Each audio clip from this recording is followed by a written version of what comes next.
What a privilege it is to be together today to honor the remarkable life of Detective Stephen McDonald.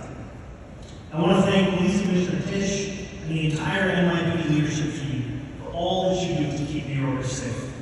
I want to thank our elected partners who we have here, our Attorney General, our borough presidents, our district attorneys, and the New York City Police Foundation. I also want to thank our NYPD Chief Chaplains, Reverend E.R. Bernard and Cardinal Dolan, for blessing this day in a manner befitting Detective McDonald, and the staff of the NYPD Police Academy for instilling our city officers with the values that define his life of service. Most of all, thank you to Detective McDonald's family.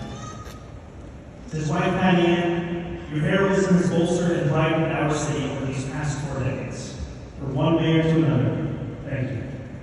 And to Captain Connor McDonald, New York City is lucky to have you. We are so grateful that you answered the call to serve, and that you carry forth your father's legacy each and every day.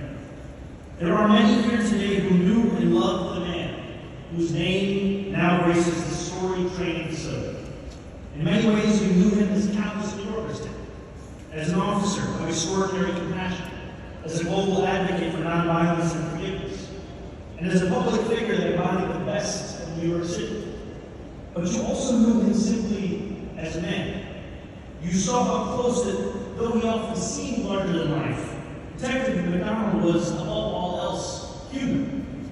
His goodness was not a given, it was a choice. Again and again, he reached for forgiveness instead of frustration, decency instead of despair, love instead of hate. He had every reason to choose another path. When he was shot at point-blank range that July afternoon in 1986, he had everything going. Just 29 years old, a baby on the way, a man fulfilling his great potential, carrying on the legacy of his father and grandfather as a member of New York's finest. In an instant, all of that was seemingly taken away. Who wouldn't be angry? The answer is Detective Stephen McDonald. He was a man of deep faith, and he had the wisdom to know that living consumed by rage would all but guarantee the death he had just narrowly escaped. I am deeply moved by the words he wrote, the word that his wife Patty Ann read aloud for him. Soon after the horrific shooting in Central Park that left him paralyzed and reliant on rescue, he wrote that he hoped his assailant, a 15-year-old boy, could find peace and purpose in his life. To wish purpose for another, even someone who almost killed you, is to wish them the greatest life has to offer indeed. Detective McDonald knew the power of purpose. He understood purpose was the engine of meaning of life worth living, and he dedicated his life to sharing that understanding with as many people as he could, spreading the word of forgiveness and nonviolent conflict resolution all over the world. Yet no matter how far he traveled, it was clear that he loved nothing more than the NYPD. Despite his injuries, he spent decades as an active union member, keeping New Yorkers safe and mentoring young officers. I can think of no better name to adorn our police academy than this. Every day, aspiring officers walk through these doors full of nerves and hope that they get to work. Training demands a great deal from each person who answers the call to serve.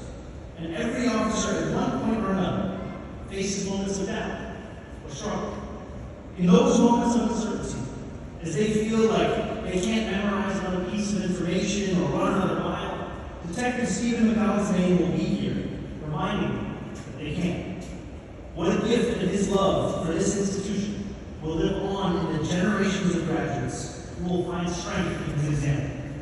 As each class of officers graduate, they will face the difficult situations that their training prepared them for. As they walk the beat, as they weigh what is right and wrong, as they search for the strength to go on, they will be guided by Detective McDonald's legacy. And our city will be all the better.